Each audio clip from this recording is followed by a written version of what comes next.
episodio del año de Créditos Finales, un podcast en el que te comparto datos súper interesantes de tus películas, actrices, directoras, guionistas, productoras favoritas.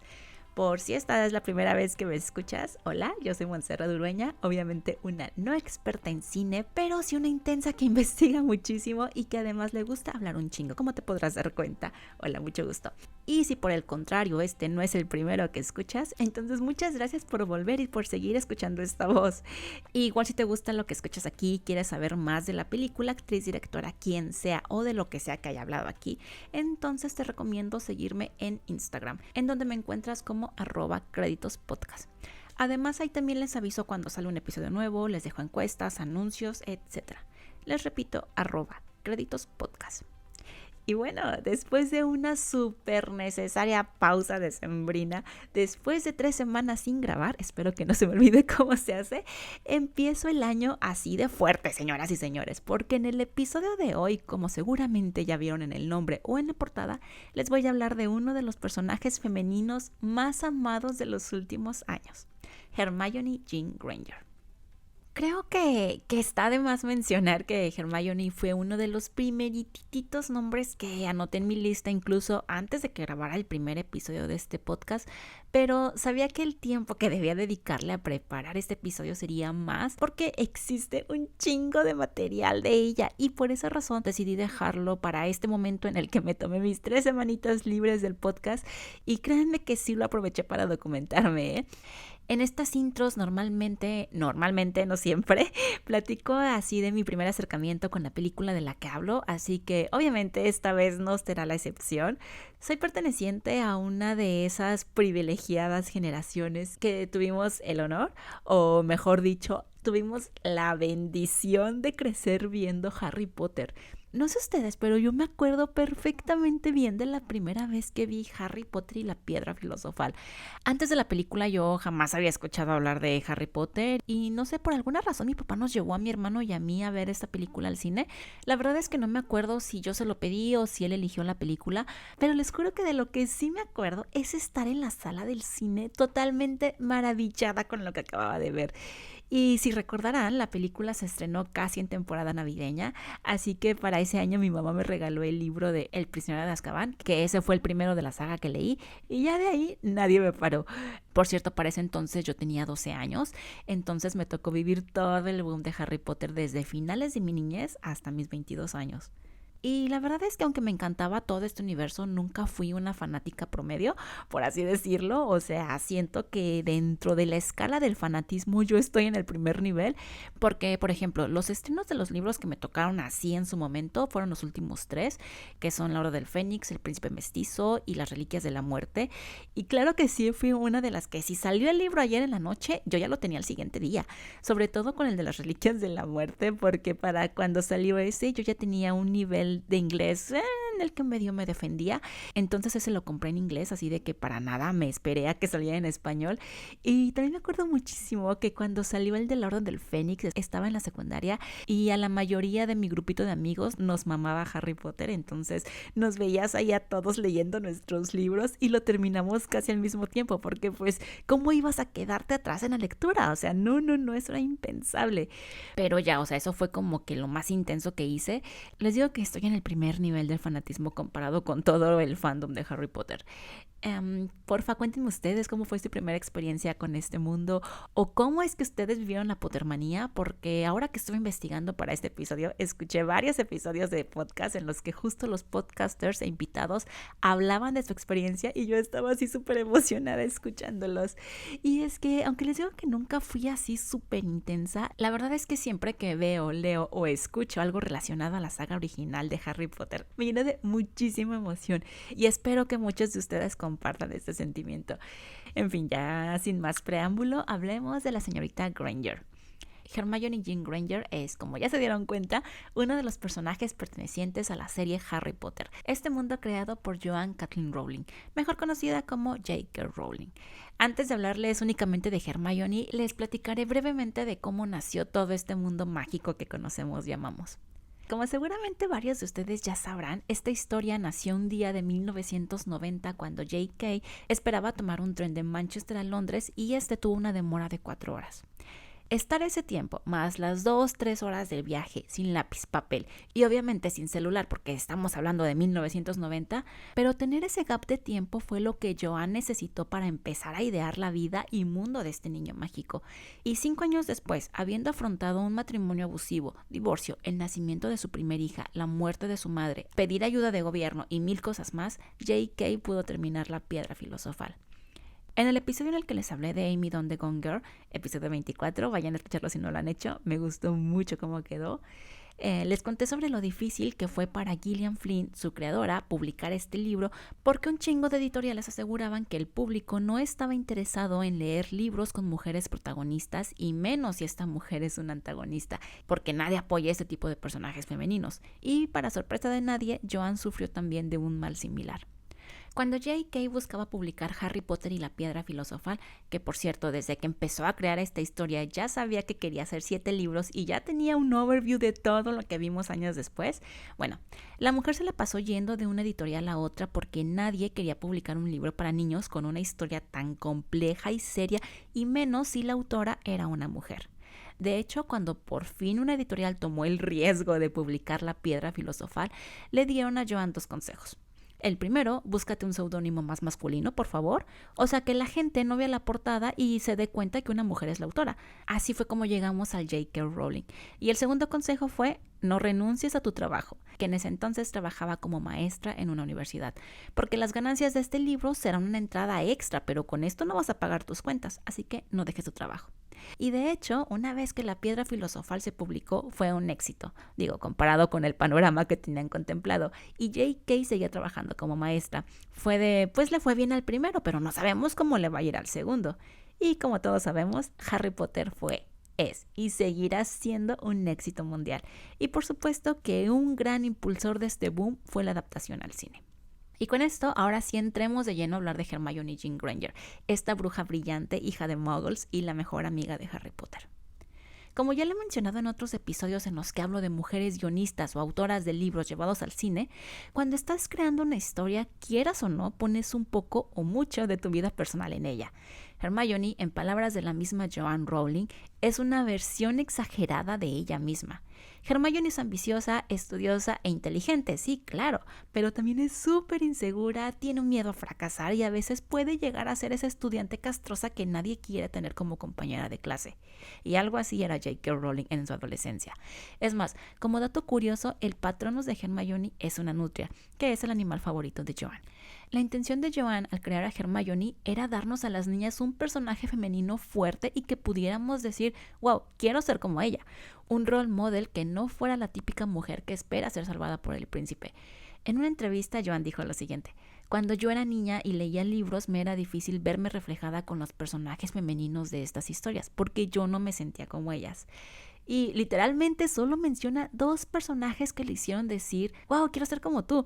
Uno es evidentemente Jo March de Mujercitas y la otra es la Princesa de la Luna, un personaje de El Pequeño Caballo Blanco. Para sorpresa de nadie, ambos libros fueron escritos por mujeres. Y es que mientras los niños tienen un amplio catálogo de personajes a los que pueden admirar y desear ser como ellos, en los 70s, que fue en la infancia de J.K. Rowling, prácticamente solo tenías a las damiselas en apuros. Cuando J.K. empieza a crear a Hermione, lo hizo bajo la premisa de quiero que las niñas tengan este role model que yo no tuve en mi infancia. Y lo logró. Creó a una heroína que nunca sexualizó, pero que tampoco la pintó como la niña inteligente estereotipada de la época. Por ejemplo, Hermione nunca se hizo la tonta para conseguir la atención de un niño. Ella se sabía inteligente y valiente, pero a la vez, como toda mujer, tiene inseguridades y a pesar de eso, nunca se hizo menos al lado de Harry, Ron o cualquier otro personaje. Joanne no creció con un personaje fuerte como Hermione, pero yo y millones de niñas sí lo hicimos y crecimos leyendo a una niña que reclamaba su espacio, que nos enseñó que puede liderar y que tiene ideas propias maravillosas que comparte con sus amigos. Y también hay que mencionar que sí hay ciertas actitudes de Hermione que caen dentro del estereotipo de niña adolescente, sobre todo a partir del Cáliz de Fuego, que estando en su 4º año de Hogwarts y como toda adolescente empieza a sentirse atraída por otras personas y cae en esta actitud de odiar o hacer menos a las otras niñas que tienen más atención por parte de los hombres. Pero como lo he dicho en otros episodios, hay que tener en cuenta los años y el contexto en el que esta historia fue desarrollada, y lo importante es aprender a detectar estas conductas y analizarlas con las herramientas que tenemos ahora. Ok, vámonos a 1998, año en el que Warner Brothers se acercó a J.K. para plantearle la idea de llevar a Harry Potter al cine. Naturalmente hubo muchas dudas y miedos por parte de la autora. Por cierto, otro dato interesante es que al inicio querían hacer las películas animadas y no con personas reales, porque de esta manera evitarían el problema de tener que lidiar con el paso de los años en la edad de las actrices y actores. Bueno, total, algo que a J.K. le inspiró confianza es que al platicar con Steve Kloves, el guionista a cargo de adaptar el libro a película, fue que él le confesó a Rowling que su personaje favorito era Hermione. Que oigan, muchos seguidores de la saga consideran que este favoritismo hizo que el personaje de Hermione, el del universo cinematográfico, perdiera alguno de los atributos que se ven en los libros. Sinceramente, hace un chingo de años que no leo los libros, pero dentro de la investigación para este episodio di con varios canales de YouTube que prácticamente decían: Hermione es un gran personaje, pero la cagaron en el cine. ¿A qué se debe este tipo de comentarios? Bueno, a que al ser el personaje favorito del guionista, él le dio a Hermione atributos de otros personajes de la saga, lo que hizo que viéramos a la Hermione del cine como la que se las sabía todas y era buenísima y nunca se equivocaba, y de hecho muchas personas piensan que sin Hermione, Harry y Ron habrían muerto desde su primer año en Hogwarts, siendo que en los libros eso es muy diferente. Y miren, justo hace unos minutos les acabo de decir que el catalizador de la fama de esta saga fue llevarla al cine.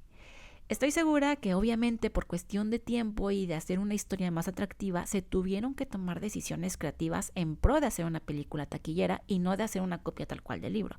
Pero totalmente entiendo el punto de vista de estas personas que dicen: oye, a mí me gusta mucho la Hermione del libro porque es una niña que tiene miedo y que comete errores, porque eso la hace más humana.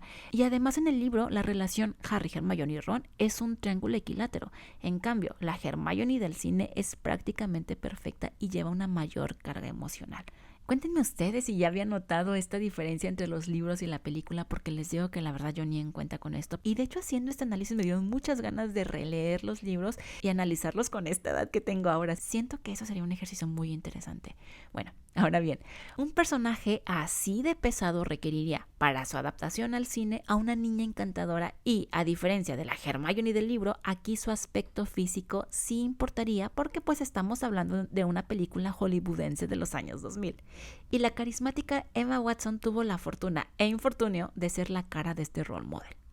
La fortuna fue para nosotros, los espectadores, porque Emma hizo un gran trabajo en darle vida a Hermione.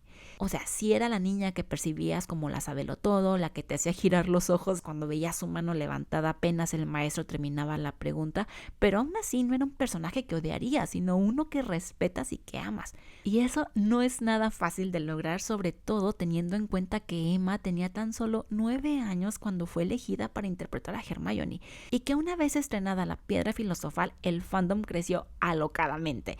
Entonces ella no solo tenía que cubrir las expectativas del estudio y las de J.K. Rowling, sino también la de millones de personas en todo el mundo.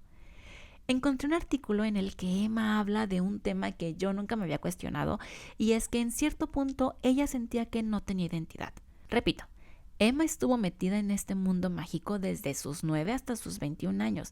En la formación de una persona promedio, la adolescencia es esta etapa de rebeldía en la que uno mismo se va descubriendo y estamos en búsqueda de nuestra propia identidad. Pero Emma Watson pasó esa etapa fingiendo ser alguien más, y ella considera que eso frenó su propio crecimiento personal.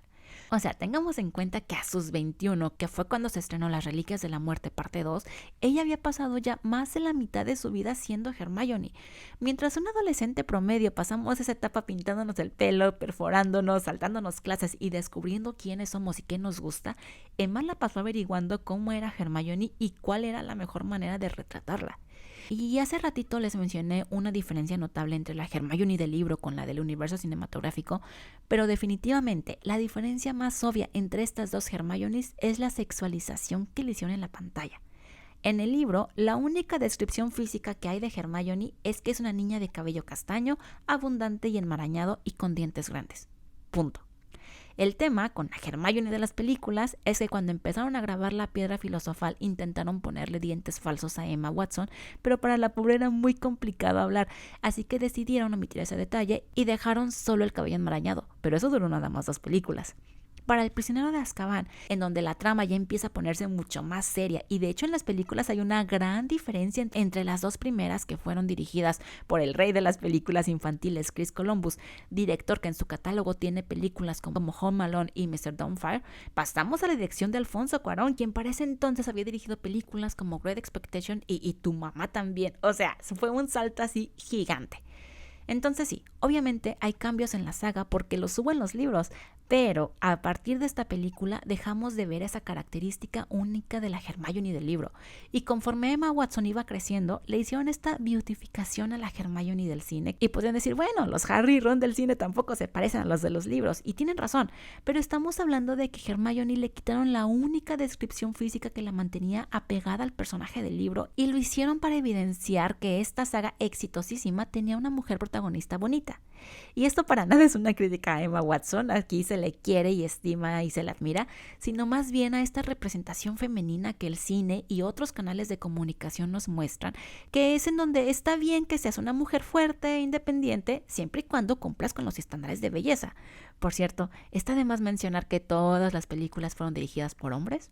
Y para muestra, no olvidemos el escándalo que hubo en el 2016 cuando la actriz afrodescendiente Noma Dumesweni fue seleccionada para interpretar a Hermione Granger en la obra de teatro Harry Potter and the Cursed Child. Y el internet explotó porque ¿cómo era posible que una persona negra interpretara a nuestra bruja favorita?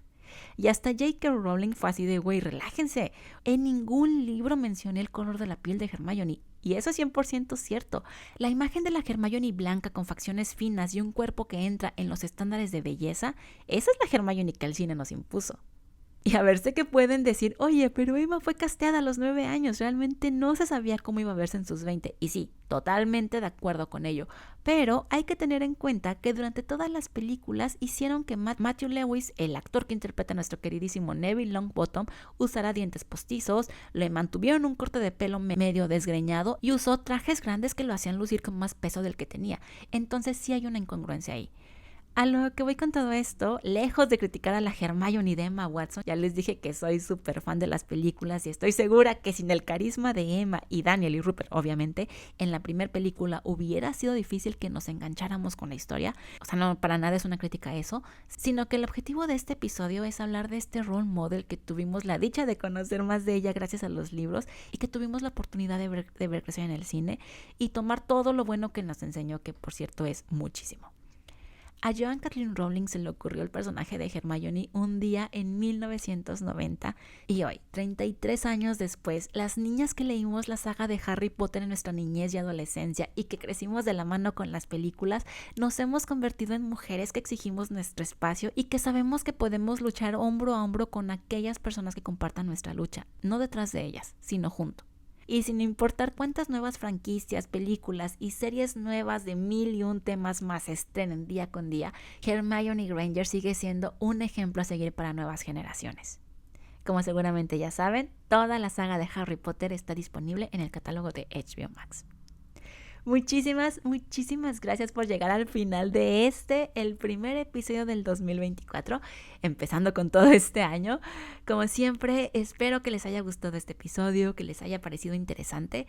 Yo sé que es imposible decir algo nuevo de un personaje tan popular y querido, porque prácticamente ya se ha dicho todo 1 y 1000 veces, y que en 20 minutos es complicado resumir 7 libros, 8 películas y más de 30 años de legado e influencia. Pero aún así espero haber podido aportar información que les haya llamado la atención o un punto de vista que tal vez no habían considerado. Me encantaría escuchar mucho sus opiniones. Porfa, compártanme cómo fue su primer acercamiento a Harry Potter. Les voy a dejar la pregunta abierta en Spotify para que si gustan ahí mismo lo escriban. Díganme a qué casa pertenecen, su personaje, libro, película favorita, todo. Todo eso y más pueden hacérmelo llegar directamente a mi cuenta de Instagram, que es @créditospodcast, donde también les invito a que me hagan recomendaciones de películas, personajes, directoras, guionistas, lo que sea que les gustaría que analice por acá. Les repito, @créditospodcast. Ya saben que también les recomiendo darle seguir al podcast en la plataforma en la que me estén escuchando y si activan la campanita les llegará una notificación cada martes cuando un episodio nuevo ya esté publicado. Si encuentran interesantes estos episodios, les invito a que me apoyen compartiéndolo en sus redes sociales y recomendándolo a todos sus conocidos. Que sí, la mujer siempre ha estado presente en la historia del cine, pero sigue siendo necesario el impulsar y visibilizarnos en este medio. Nuevamente, muchas gracias y como ya se acabaron las vacaciones, me escuchan el próximo martes con otro episodio de Créditos Finales. Bye. Las fuentes fueron la biografía de J.K. Rowling de A&E, el reportaje de Women of Harry Potter, el artículo Emma Watson had trouble functioning in the real world after Harry Potter ended de Showbiz Cheat Sheet y el post How did Emma Watson portrayal of Hermione Granger change our perception of Hermione, publicado en Quora. Si dije un dato erróneo, reclámenle a mis fuentes, no a mí. Bye.